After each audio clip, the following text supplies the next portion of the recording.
Bienvenue mesdames et messieurs, c'est l'heure de suivre votre édition qui commence par les sommaires. La situation sécuritaire est redevenue calme en ville de Goma après la psychose qui a gagné la ville de Goma ce matin suite aux menaces rebelles aux alentours. La société civile du Nord Kivu indique que la situation est sous contrôle des militaires FARDC qui sont en train de repousser l'ennemi pour le mettre hors d'état de nuire. Cependant, au signal des déplacements de population fuyant les zones de combat. L'Église met à valeur le rôle que jouent les médias pour l'évangélisation. Le père Jean-Paul Moussangania, supérieur provincial des Augustins de l'Assomption en Afrique, interrogé ce jeudi 23 janvier par des médias catholiques, a relevé l'importance de l'Internet comme outil d'évangélisation. Ce docteur en communication a insisté tout de même sur le besoin de préserver le contact interpersonnel et d'encourager l'espérance comme une expérience quotidienne pour affronter les défis actuels. Tout pour les sommaires, les détails dans cette laps de temps.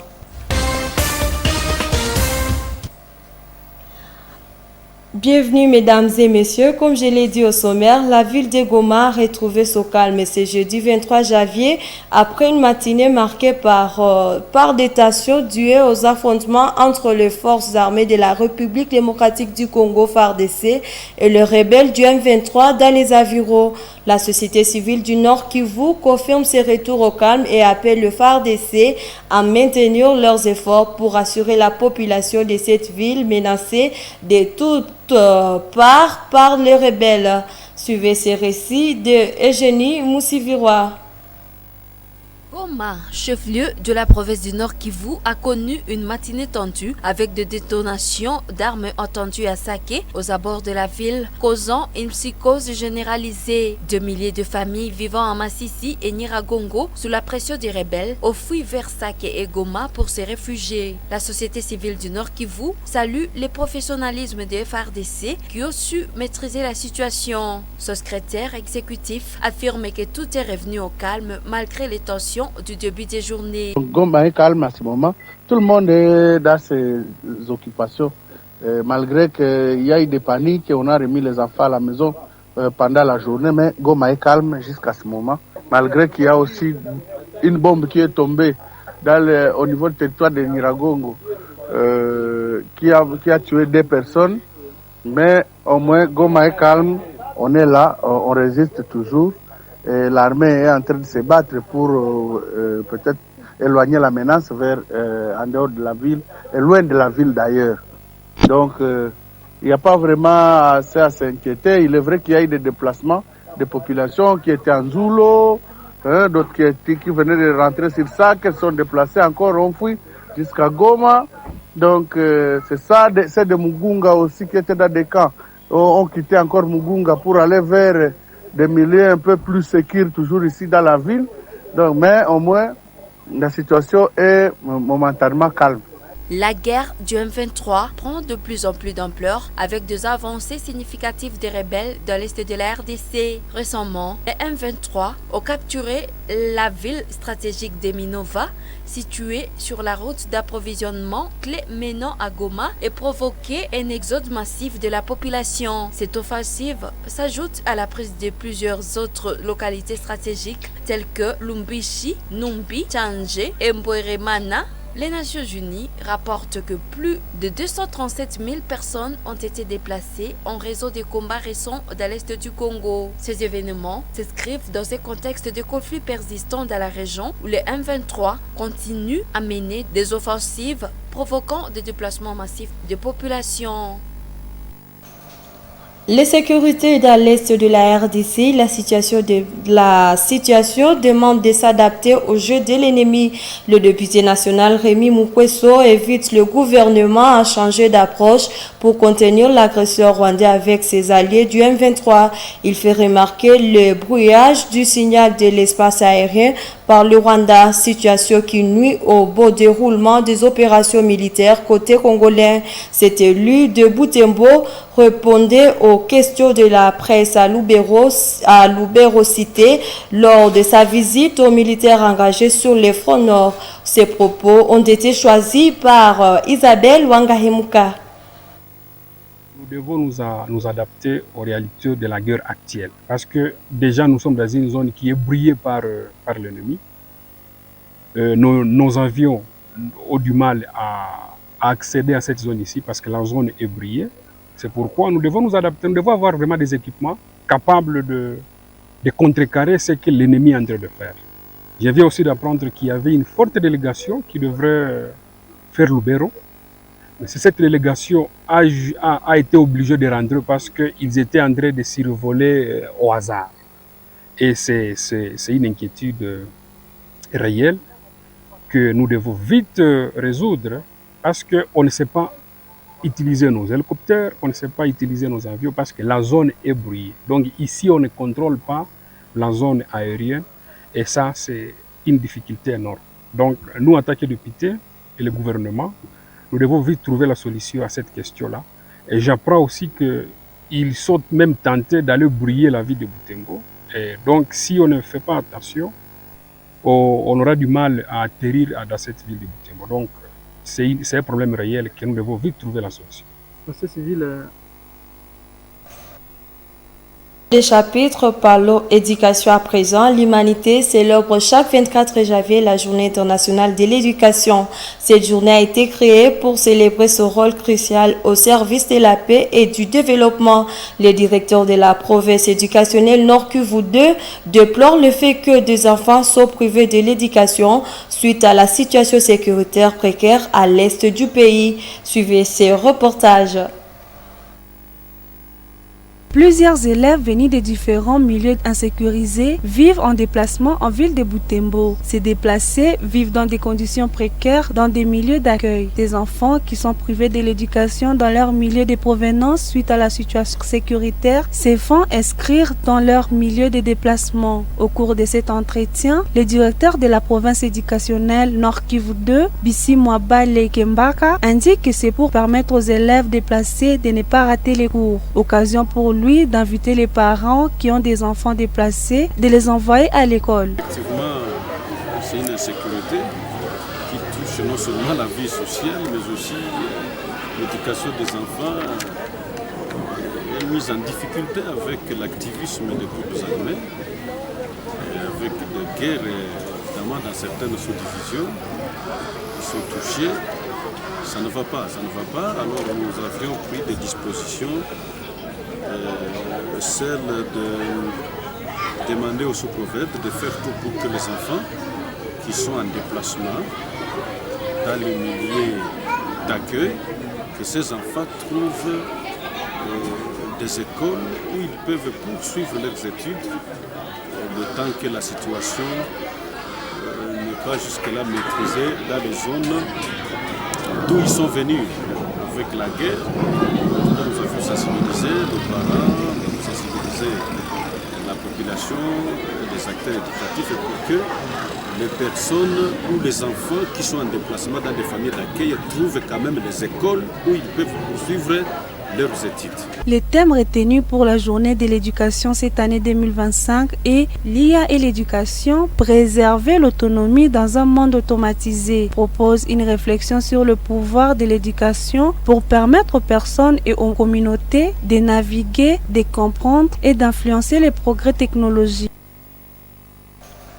Et le père Jean-Paul Moussangania, docteur en communication et supérieur professeur des Augustes de l'Assomption en Afrique, a partagé sa vision du rôle des médias dans l'histoire de l'Église. Il l'a fait ce jeudi 23 janvier lors d'une interview à Butembo. Il a souligné l'importance de l'Internet comme outil d'évangélisation tout en insistant sur le besoin de préserver les contacts interpersonnels et d'encourager l'espérance comme une expérience quotidienne pour affronter les défis actuels. Suivez ce reportage de Joël Tali et Gérard Mourefou, rendu par Isabelle Wangahemuka. La semaine jubilaire de la communication dans l'Église catholique met en lumière l'équilibre entre technologie et humanité. En marge de cette semaine qui s'ouvre ce vendredi 24 janvier, le Père Moussangania a exhorté les chrétiens à utiliser tous les moyens de communication, notamment l'Internet, pour transmettre les valeurs de l'Évangile. Cependant, Ce docteur en communication a mis en garde contre les excès, rappelant que les relations authentiques et les vivre ensemble restent essentielles. Il a plaidé pour la sanctuarisation des contacts personnels, soulignant que chaque individu créé à l'image de Dieu doit être une source d'enrichissement mutuel. Nous devons nous emparer de tous les moyens qui sont à notre disposition, y compris Internet, les réseaux sociaux comme Facebook, Twitter, Instagram, YouTube, etc., pour voir finalement comment Dieu se communique à travers ces nouveaux formats, mais aussi trouver d'autres lieux de rencontres interpersonnelles où nous pouvons aussi voir nos contemporains et les regarder dans leur vie quotidienne, dans ce qu'ils traversent, et les aider à témoigner tous ensemble de l'évangile. C'est pari de confiance où finalement l'autre devient une part de moi-même parce qu'il est créé à l'image et à la ressemblance de Dieu. En prêchant l'espérance, le supérieur provincial des Augustins de l'Assomption en Afrique a invité chacun à en faire une réalité vécue plutôt qu'un simple concept. Selon lui, l'espérance, construite jour après jour, est une force capable de surmonter les moments difficiles. Je souhaite que cette espérance ne soit pas seulement un mot, mais qu'elle soit une expérience dans laquelle il faut entrer, dans laquelle il faut construire du jour au lendemain pour traverser les moments difficiles, pour être capable d'entrer dans un idéal qui nous dépasse, mais que le Seigneur nous procure par l'Évangile. Ces messages prononcés en prélude de la semaine de la communication dans l'Église invitent à un usage réfléchi des technologies modernes tout en mettant l'accent sur les valeurs humaines fondamentales. Santé à présent, la zone de santé de Vuovi à chefferie de Bachou fait face à une recrudescence des cas de paludisme. Les autorités sanitaires locales ont identifié facteur aggravant majeur le nombreux états piscicoles mal entretenus qui proliféraient dans la région. Ces étendues d'eau stagnantes constituent un véritable nid à moustiques, vecteurs de la maladie. Face à cette situation, les services d'hygiène et d'assainissement sensibilisent des pisciculteurs afin d'améliorer l'entretien de leurs installations. Suivez ces reportages de Gérard Mourefou.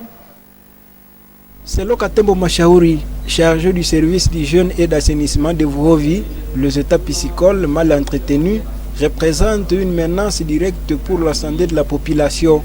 Lors d'une rencontre avec les pisciculteurs à Bitungwe vendredi 16 janvier dernier, il a souligné que ces lieux constituent un véritable foyer pour les moustiques. Le paludisme est une maladie monnaie courante dans notre zone de santé et cela est dû à des raisons multiples. Parmi ces raisons, l'obésité, le non-entretien de certains étangs piscicoles dans notre zone, sans pour autant oublier les étangs piscicoles se retrouvant au milieu de la population.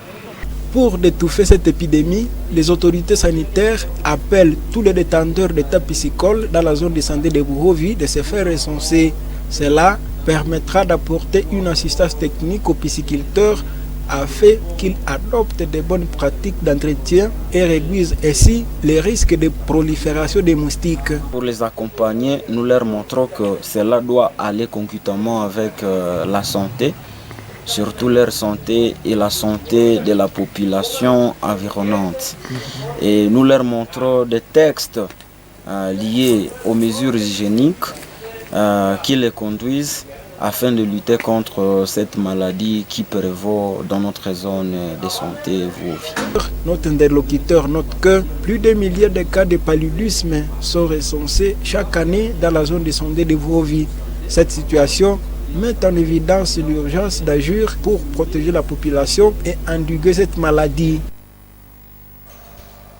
Faisons par Kanyati où les habitants de Tikere, Mambale, Malepe, Kanyati, à groupement Malua, chefferie de Bachou, à territoire de Béni, font face à deux problèmes d'entretien de routes de déserts agricoles. Une situation qui les met dans des difficultés d'évacuer leur production de chats vers le marché. Ce problème et celui du manque d'eau a été soulevé par la population locale dans un débat public organisé par le Mission Saouti Aléo de la radio moto dimanche 19 janvier 2025 à Kanyati. Suivez ce reportage de Nzanzu Aïnda rendu par Léandrine Maloulé. Dans un débat public organisé par les membres des radios clubs de la radio Moto Butembo Beni à Kanyati dimanche 19 janvier 2025, les habitants ont exprimé les problèmes de l'impraticabilité de la route reliée Kikere, Mambale, Malepe et Kanyati, des villages du groupe Mamalio en chefferie de Banche à territoire de Beni. Palukutsong Tomate, chef capita Moa 20 Anset, président de la société civile locale, explique que les manques de routes entretenues jouent négativement sur le développement dans cette région.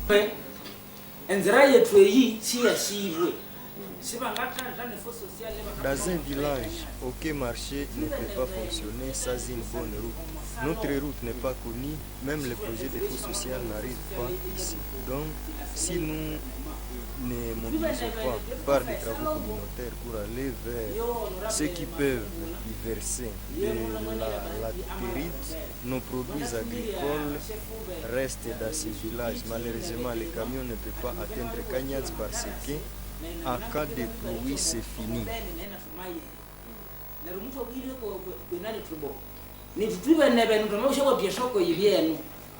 Les habitants parlent aussi de l'absence des marchés et d'une induction d'eau potable. Ici, les femmes parcourent de longues distances pour puiser de l'eau dans les vallées.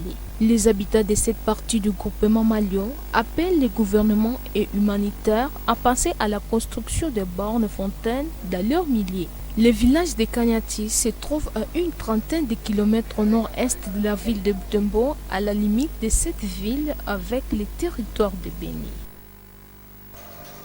Fin de cette édition. Merci de nous avoir suivis. Au revoir.